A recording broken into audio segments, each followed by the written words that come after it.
नमस्कार प्यारे दोस्तों, एक बार फिर बहुत बहुत स्वागत है आप सभी का आपके अपने YouTube चैनल पे। और मैं हूं आपकी होस्ट डॉक्टर सीमा तिवारी। और दोस्तों, हमेशा की तरह एक बार फिर आपके लिए लेके आ गए हैं एक बहुत ही हेल्पफुल प्रैक्टिस सेट। जी हाँ दोस्तों, आगामी सभी प्रतियोगी परीक्षाओं की तैयारी के लिए हमारे चैनल पे आपको प्रोवाइड की जा रही है ओल्ड क्वेश्चन पेपर से लिए गए मोस्ट इंपॉर्टेंट MCQ क्वेश्चंस की सीरीज। अगर आप किसी भी कॉम्पिटिटिव एग्जाम की प्रिपरेशन कर रहे हैं दोस्तों, तो इस वीडियो को पूरा और लास्ट तक और बिना स्किप किए देखिएगा। एज इट इज ऐसे ही क्वेश्चंस आपको आगामी प्रतियोगी परीक्षाओं में देखने के लिए जरूर मिलेंगे। पूरी तरह से परीक्षा के पैटर्न पे आधारित क्वेश्चन पेपर की सीरीज लेके हम आपके लिए आ गए हैं, तो वीडियो बहुत ही हेल्पफुल है। तो शुरू करते हैं क्वेश्चन नंबर 1 के साथ। Tiger Woods is related to, और आपको बताना है कि टाइगर वुड का संबंध जो है निम्न में से किस खेल से है। तो सभी ने करेक्ट आंसर गेस ही कर लिया होगा, इनका संबंध गोल्फ से है। नेक्स्ट क्वेश्चन देखिए कि Dronacharya award is given to, यानी कि द्रोणाचार्य अवार्ड जो है वो निम्न में से किसे दिया जाता है। तो option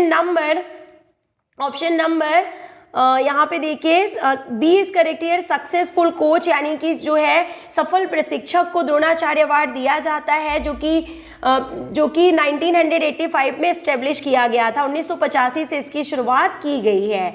nephron is a microscopic structure of, और देखिए दोस्तों, बोला जा रहा है कि नेफ्रॉन जो है वो किसकी संरचनात्मक इकाई के रूप में जाना जाता है। तो सभी को पता है कि किडनी की जो संरचनात्मक इकाई है उसे नेफ्रॉन के रूप में जाना जाता है, वो नेफ्रॉन है। Next, obesity is caused due to, और ओबेसिटी यानी कि मोटापा जो होता है वो निम्न में से किस कारण से हो जाता है, ये यहाँ पे पूछा गया है। तो देखिए करेक्ट आंसर क्या होगा दोस्तों, एक्सेस इनटेक ऑफ कैलोरीज, यानी कि ऊर्जा की ज्यादा मात्रा लेना, यानी कि अधिक कैलोरी का सेवन करना या उसको अपनी डाइट में लेना। यानी कि हम अपनी डाइट में जितना कैलोरीज लेते हैं और उसे बर्न नहीं करते हैं, उसका यूज नहीं करते हैं, फिजिकल एक्टिविटीज और वर्कआउट नहीं करते हैं, तो फिर वो धीरे धीरे मोटापे का कारण बन जाती है। और दोस्तों, बाय मिस्टेक मैंने ये आपको क्वेश्चन पेपर जो है इंग्लिश में सॉल्व कराना शुरू कर दिया है। आगे के क्वेश्चंस मैं आपको हिंदी में भी बताती चलूंगी, तो वीडियो को पूरा देखिएगा, बिना स्किप किए देखिएगा। हिंदी में क्वेश्चंस भी हैं इस वीडियो में। पुशिंग अगेंस्ट वॉल, कितने ईजी क्वेश्चंस हैं, देखिए कितने ईजी लैंग्वेज में लिखा हुआ है कि आपको इंग्लिश में भी अच्छे से समझ में आ रहा होगा कि pushing against wall is an example of, यानी कि दीवार के खिलाफ धक्का देना, दीवार के विपरीत धक्का मारना किस प्रकार की मूवमेंट का एग्जांपल है। तो इसे आइसोमेट्रिक एक्सरसाइज के अंतर्गत रखा जाता है।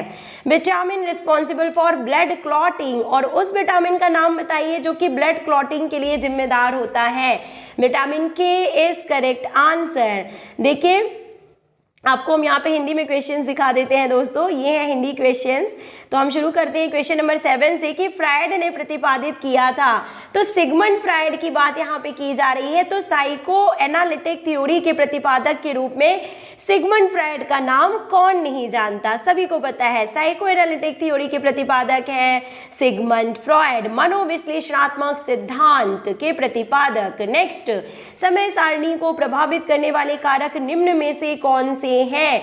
ऑप्शन नंबर डी, सभी, यानी कि विद्यार्थियों की संख्या, उपकरण की उपलब्धता और वातावरण, ये सभी कारक प्रभावित करते हैं समय सारणी यानी कि टाइम टेबल को। Okay, let's move to next question. ये देखिए इंग्लिश क्वेश्चंस, और हम आपको हिंदी में क्वेश्चन सॉल्व कराते हुए चलते हैं, जो कि सभी साथियों के लिए हेल्पफुल होगा वीडियो अगर हम हिंदी में क्वेश्चन सॉल्व कराते हैं। तो पुनरावस्था की प्राप्ति को प्रभावित करने वाले घटक निम्न में से कौन से हैं। तो ऑप्शन नंबर यहाँ पे देखिए डी इज करेक्ट हियर, यानी कि अधिभार की प्रकृति पर, स्वास्थ्य एवं शारीरिक दक्षता पर एवं निद्रा पर, इन सभी पे डिपेंडेंट होता है पुनरावस्था यहाँ पे जो है रिकवरी की बात यहाँ पे की जा रही है। नेक्स्ट देखिए मीजो साइकिल की अवधि कितनी होती है। तो मीजो ट्रेनिंग यानी कि कुछ सप्ताह के लिए जो ट्रेनिंग दी जाती है, तो 4 से 6 सप्ताह तक की ट्रेनिंग का समय जो होता है उसे मीजो साइकिल के रूप में जाना जाता है। और कुछ दिनों के ट्रेनिंग पीरियड को 5 से 10 दिन है जैसे, तो उसे माइक्रोसाइकिल और कुछ महीनों से लेकर साल भर तक के समय को जो है किस रूप में जाना जाता है, तो उसे मैक्रोसाइकिल के रूप में जाना जाता है। प्री स्कूल बच्चों को भोजन में सबसे ज़्यादा क्या आवश्यक होता है, डाइट में क्या दिया जाना चाहिए, तो प्रोटीन, क्योंकि प्रोटीन जो होता है वो बॉडी बिल्डिंग के रूप में होता है और जो प्री स्कूल यानी छोटे बच्चे होते हैं उनकी डाइट में प्रोटीन शामिल करने से उनमें ग्रोथ जल्दी होती है। नेक्स्ट, पायरिया रोग प्रभावित करता है किस भाग को, हमारे शरीर के किस अंग को पायरिया प्रभावित करता है, तो मसूड़ों को प्रभावित करता है। The next question is asking that 16P of test का संबंध निम्न में से किससे है, तो option number A is correct here, मनोविज्ञान टेस्ट। सभी को पता है दोस्तों कि 16P of टेस्ट का संबंध साइकोलॉजिकल टेस्ट से है। कार्डियोवेस्कुलर क्षमता को जानने के लिए किस टेस्ट का प्रयोग किया जाता है, तो हार्वर्ड स्टेप टेस्ट का, एंड्योरेंस के मापन के लिए, सभी दोस्तों को पता है। देखिए नेक्स्ट क्वेश्चन, भारतीय ओलंपिक संघ की खेल विकास कमीशन के मुखिया निम्न में से कौन है, तो दोस्तों इस क्वेश्चन का आंसर आपको चेक करके हमें कमेंट बॉक्स में लिख के बताना है कि करेंटली भारतीय ओलंपिक संघ की खेल विकास कमीशन के मुखिया कौन है। ऐसे ही इंपॉर्टेंट क्वेश्चन देखिए दोस्तों एग्जाम में पूछ लिए जाते हैं और आपको जो है रिवीजन ना करने की वजह से भूल जाते हैं, तो ये सब पढ़ते रहिए, आप रिवाइज करते रहिए। भारतीय ओलंपिक संघ को चुनते हैं, यानी भारतीय ओलंपिक संघ का चुनाव किसके द्वारा किया जाता है, तो भारतीय संघ एवं राज्य ओलंपिक संघ उपरोक्त दोनों के द्वारा जो है भारतीय ओलंपिक संघ का चुनाव किया जाता है। ऑप्शन नंबर सी यहाँ पे करेक्ट है। Okay, according to given option. Now the next question is asking कि मनुष्य के विकास की विभिन्न अवस्थाओं को सही क्रम में आपको बताना है। तो देखिए बहुत ही अच्छा क्वेश्चन है, कई बार एग्जाम में पूछा जा चुका है। Option number A is correct here. सबसे पहले आता है इन्फेंसी यानी कि शैशवावस्था, देन बाल्यावस्था यानी कि एडोलसेंस होगा, सॉरी यहाँ पे बाल्यावस्था यानी कि इसको इंग्लिश में बोलेंगे चाइल्डहुड, फिर एडोलसेंस आता है किशोरावस्था और फिर आता है एडल्टहुड। तो ये यहाँ पे सही सीक्वेंस है, शैशवावस्था, बाल्यावस्था, किशोरावस्था और फिर वयस्क, infancy, childhood, adolescence and adulthood. Next question, निम्नलिखित में से पाठ योजना यानी कि लेसन प्लान के प्रारंभ से अंत की ओर सही क्रम को आपको बताना है। दोस्तों बहुत ही अच्छा क्वेश्चन है, ये भी देखिए। तो क्या होगा, सबसे पहले देखिए ऑप्शन नंबर बी यहाँ पे करेक्ट होगा, वार्मिंग अप। ऊष्मीकरण का मतलब होता है कि किसी भी लेसन प्लान की शुरुआत जो होती है वो वार्मिंग अप से होती है। देन यहाँ पे टीचिंग होगा यानी कि मेन यहाँ पे स्किल जो है वो बताया जाएगा टीचर के द्वारा, फिर उसका अभ्यास कराया जाएगा और फिर जो लीड अप एक्टिविटीज़ होती हैं वो रिक्रिएशनल एक्टिविटीज़ करवाई जाएंगी और लास्ट में जो है लिमरिंग डाउन कराया जाएगा। ठीक है, तो ये यहाँ पे सही सीक्वेंस है related to lesson plan in physical education. ऊष्मीकरण, शिक्षण, अभ्यास, पूरक क्रियाएं, दिस इज करेक्ट सीक्वेंस।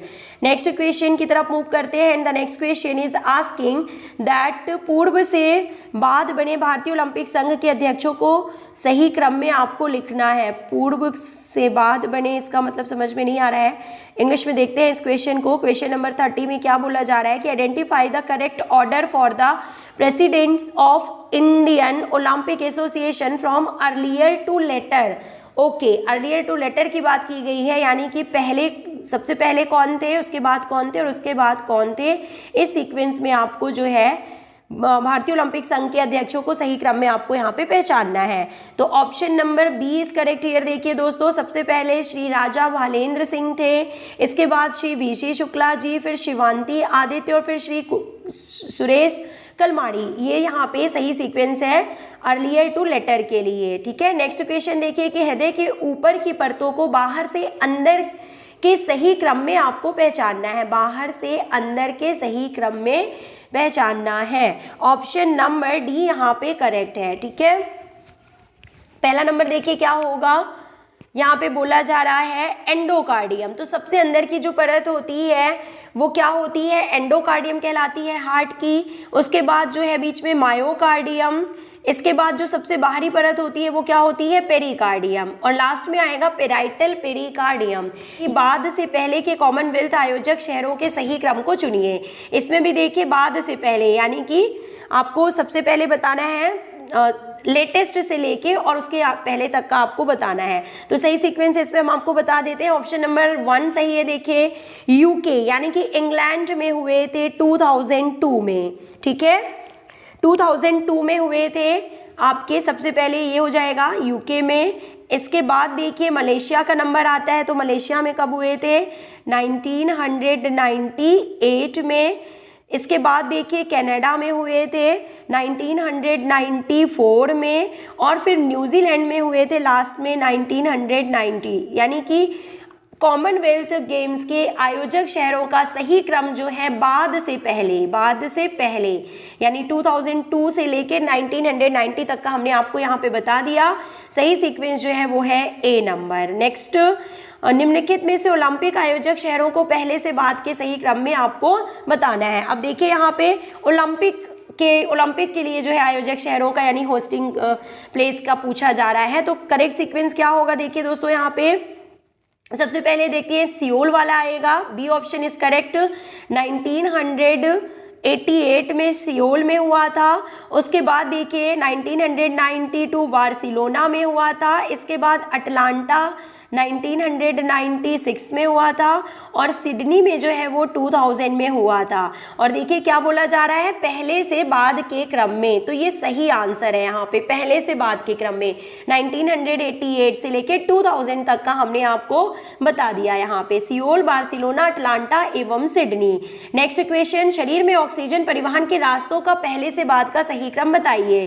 तो अच्छा क्वेश्चन है ये भी। देखिए ऑप्शन नंबर यहाँ पे कौन सा सही है, देखिए सबसे पहले आएगा ट्रैकिया, फिर एल्वियोलाई, उसके बाद आएगा ब्लड, और फिर हार्ट और आर्टरी। ठीक है, सबसे पहले जो ब्लड होता है सबसे पहले जो ऑक्सीजन होती है वो कहाँ जाती है, नॉस्ट्रिल्स, नोज, और फिर उसके बाद आती है ट्रैकिया में, ट्रैकिया से पहुँचती है एल्वियोलाई में, एल्वियोलाई से मिक्स होती है ब्लड में, और ब्लड में फिर ब्लड जो है फिर ब्लड कहाँ होता है, तो हार्ट में, और आर्टरी के थ्रू ये सभी बॉडी पार्ट्स को पंप कर मतलब ट्रांसपोर्ट कर दी जाती है ऑक्सीजन। ठीक है, ब्लड में मिक्स हो जाती है ऑक्सीजन और आर्टरीज के थ्रू जो है ये सभी सेल्स को पहुंचा दी जाती है। तो इस तरह से ऑक्सीजन का ट्रांसपोर्टेशन होता है। Okay, let's move to next question. निम्नलिखित खेल मैदानों में से छोटे से बड़े आयत के सही क्रम को बताइए। तो दोस्तों इसका मैं सबका आपको मेजरमेंट बता देती हूँ, जो कि मेन है, आपको पता होना चाहिए, लेकिन सीक्वेंस क्या है वो आप लिखिएगा कमेंट बॉक्स में, क्योंकि खो खो का जो ग्राउंड का मेजरमेंट है वो चेंज हो चुका है और ये उससे पहले का क्वेश्चन है। तो देखिए क्या होता है, हम आपको बता देते हैं। बैडमिंटन का कितना होता है, बैडमिंटन की अगर हम बात करें तो बैडमिंटन कोर्ट का मेजरमेंट होता है 13.40 मीटर लेंथ होती है। ठीक है, सिंगल्स के लिए, और डबल्स के लिए भी लेंथ इतनी ही होती है, लेकिन जो विथ होती है वो होती है 5.18 मीटर विथ होती है सिंगल्स के लिए, और 6.10 मीटर विथ होती है डबल्स के लिए। तो ये हो गया बैडमिंटन कोर्ट का मेजरमेंट। अगर हम बात करें, आपको यहाँ पे बताएं कबड्डी के जो मेजरमेंट, कबड्डी के ग्राउंड की मेजरमेंट कितनी होती है, तो 13x10 मीटर। ठीक है, पुरुषों के लिए जो है 13x10 मीटर और महिलाओं के लिए 12x8 मीटर। बास्केटबॉल ग्राउंड का मेजरमेंट जो होता है आप सभी को पता है 28x15 मीटर होता है, और खो खो का जो होता है वो 27x16 मीटर होता है। तो ये हमने आपको यहाँ पे मेजरमेंट बता दिया है। कौन सा जो सही सीक्वेंस है वो आप हमें कमेंट बॉक्स में लिख के बताइएगा। Next question is asking, important question है। देखिए दोस्तों बहुत ही इंपॉर्टेंट क्वेश्चन है, आजकल ऐसे क्वेश्चन बहुत ही पूछे जाने लगे हैं, मैच द फॉलोइंग से रिलेटेड क्वेश्चन। तो ऑप्शन नंबर सी यहाँ पे सही है। देखिए option number C is correct here. Davis Cup का संबंध जो है वो किससे है, आप सभी को पता है, टेनिस से। बीसी गुप्ता ट्रॉफी का संबंध जो है वो बास्केटबॉल से है। बीसी गुप्ता का संबंध जो है वो बास्केटबॉल से है। सीके नायडू ट्रॉफी का संबंध क्रिकेट से है, और उबेर कप का संबंध जो है वो बैडमिंटन से है। दोस्तों आजकल ये मैच दी फॉलोइंग में ना पूछ के सीधे सीधे पूछा जाने लगा है कि किस कप का संबंध, किस ट्रॉफी का संबंध किस गेम से है। तो इन क्वेश्चंस को तो आप इग्नोर बिल्कुल मत कीजिएगा और इनको पूरा पढ़िएगा। ऐसे बहुत से क्वेश्चन हमने इस सिंगल वीडियो में शामिल किए हैं। नेक्स्ट क्वेश्चन इज आस्किंग, ये आपको बता देते हैं इंपॉर्टेंट क्वेश्चन जो है यहाँ पे देखिए, ये कि मैच द फॉलोइंग से रिलेटेड क्वेश्चन फिर से एक बार यहाँ पे आ चुका है आपके सामने। तो बताइए बास्केटबॉल का संबंध देखिए किससे है, तो पाइवट जॉइंट से है, सॉरी पाइवट से है, नॉट जॉइंट। बास्केटबॉल का संबंध पाइवट से है, बैडमिंटन का संबंध जो है वो लेट से है, क्रिकेट का संबंध जो है वो एशेज से है, और चेस का संबंध जो है वो रुक से है। तो ये यहाँ पे सही मिलान है। ओके दोस्तों, DCBA option number A is correct here. Next question देखिए, ट्रॉफी से रिलेटेड क्वेश्चन सभी एग्जाम में आजकल पूछा जाने लगा है। तो ईरानी ट्रॉफी का संबंध किससे है, क्रिकेट से है। ग्रैंड प्रिक्स का संबंध किससे है, तो टेनिस से है। ओके, और BC रॉय ट्रॉफी का संबंध किससे है, तो फुटबॉल से है। और योनेक्स कप का संबंध जो है वो बैडमिंटन से है दोस्तों। तो इन सभी क्वेश्चंस को आपको रिवाइज करते हुए चलना है। अगेन मैच द फॉलोइंग से रिलेटेड क्वेश्चन, ओलंपिक्स प्रतियोगिता एक प्रकार की क्या है, कॉम्पिटिशन, जो कि हर 4 साल में आयोजित किया जाता है। ओलंपिया तो क्या होगा, ओलंपिया का मतलब क्या होगा यहाँ पे, शहर। ओलंपिया शहर, सिटी से मतलब है, पर्वत से मतलब है। ओलंपियाड यानी गैप बिटवीन 2 ओलंपिक्स, 2 ओलंपिक्स के बीच का समय। और ऑलिव का मतलब है ट्री। ठीक है, next question is asking that again match the following से रिलेटेड क्वेश्चन है दोस्तों। ये देखिए, फीला का संबंध जो है आप सभी को पता है रेसलिंग से है। फीला का संबंध किससे है, कुश्ती से है। IAAF का जिसकी स्थापना, फीला की स्थापना जो है 1912 में की गई थी दोस्तों, बता दें। और अब इसे जो है UWW का मतलब होता है यूनाइटेड वर्ल्ड रेसलिंग के रूप में अब इसे जाना जाने लगा है। ठीक है, किसे, फीला को। नेक्स्ट देखिए, IAAF का संबंध जो है वो किससे है, तो एथलेटिक्स से है, जिसे अब करेंटली वर्ल्ड एथलेटिक्स के रूप में जाना जाने लगा है IAAF को। IHF यानी कि इंटरनेशनल हॉकी फेडरेशन, जिसकी स्थापना 1924 में की गई थी, हॉकी से इसका संबंध है। और फीफा, फेडरेशन इंटरनेशनल दी फुटबॉल एसोसिएशन, किसे नहीं पता, फुटबॉल से इसका संबंध है। और इसकी स्थापना 21 मई 1904 को पेरिस फ्रांस में की गई थी। तो दोस्तों थोड़े से क्वेश्चंस और बाकी हैं, तो वीडियो को पूरा देखिएगा। LTS का मतलब क्या होता है, तो आप सभी को पता है LTS मतलब हायर। ये जो है ओलंपिक में जो दिए गए हैं, ओलंपिक जो चिन्ह है उनसे मतलब ओलंपिक मोटो से संबंध है इनका। LTS का मतलब है हायर, 40S का मतलब है स्ट्रॉन्गर, ग्लूटियस का मतलब है ग्लूटियस मैक्सिमस यानी कि मसल, और साइटियस का मतलब है फास्टर यानी कि तेज। ठीक है, तो ये सही मिलान है यहाँ पे। नेक्स्ट क्वेश्चन देखिए, NSNIS की स्थापना पटियाला में की गई थी 7 मई 1961 को। Science sport authority of India, Delhi से इसका संबंध है। 25 जनवरी 1984 को इसकी स्थापना की गई थी। YMCA की स्थापना मद्रास चेन्नई में 1920 में की गई थी। LNIPE की स्थापना 17 अगस्त 1957 को की गई थी। Okay, next question is asking that again बहुत इंपॉर्टेंट क्वेश्चन है। ये देखिए, थॉर्नडाइक का संबंध किससे है, तो सभी को पता है ट्रायल एंड एरर थ्योरी यानी कि भूल एवं प्रयास का सिद्धांत जो है वो, प्रयास एवं भूल का सिद्धांत थॉर्नडाइक ने दिया था। पावलाव ने कौन सा दिया था इनमें से, देखिए तो कंडीशनर रिस्पॉन्स थ्योरी का सिद्धांत पावलाव जी के द्वारा दिया गया था। अंतर्दृष्टि का सिद्धांत इनसाइट लर्निंग थ्योरी जो है वो कोहलर के द्वारा प्रतिपादित की गई थी। और पहले ही हमने आपको बता दिया पर्सनालिटी टेस्ट सिगमंड फ्रॉइड के द्वारा दिया गया है। नेक्स्ट क्वेश्चन देखिए दोस्तों, स्पीड का संबंध किससे है, तो 50 मीटर रन, अगर स्पीड को आप डेवलप करना चाहते हैं तो आपको 50 मीटर रन लगाना होगा। स्ट्रेंथ का जो है मेजरमेंट किससे किया जाता है, तो डायनेमोमीटर से। Endurance 12 minute walk and run जो है इसका संबंध एंड्योरेंस से है। और एजिलिटी का संबंध जो है वो शटल रन से है। तो ये यहाँ पे सही मिलान है दोस्तों। Let's move to next question. और नेक्स्ट क्वेश्चन यहाँ पे जो है आपको दिख रहा है स्क्रीन पे कि वेयर द क्यूबेल्टिन हार्ट वॉज बरीड। ये उतना इंपॉर्टेंट क्वेश्चन नहीं है, हम आपको यहाँ से बताते हैं, हिंदी में बताते हैं इन क्वेश्चंस को कि कहाँ और कब आधुनिक ओलंपिक खेलों की शुरुआत हुई थी। तो सभी को पता है एथेंस 1896 को हुई थी बैरन पियरे दी कुबर्टिन जी के द्वारा। और फिर पूछा जा रहा है कि 1924 तक IOC के अध्यक्ष के रूप में कौन थे, तो कौन थे, देखिए पियरे दी कुबर्टिन ही जो थे वो 1924 तक IOC के अध्यक्ष थे। कब से, देखिए तो 1896 से लेके 1924 तक बैरन पियरे दी कुबर्टिन जो है वो आईओसी के अध्यक्ष थे।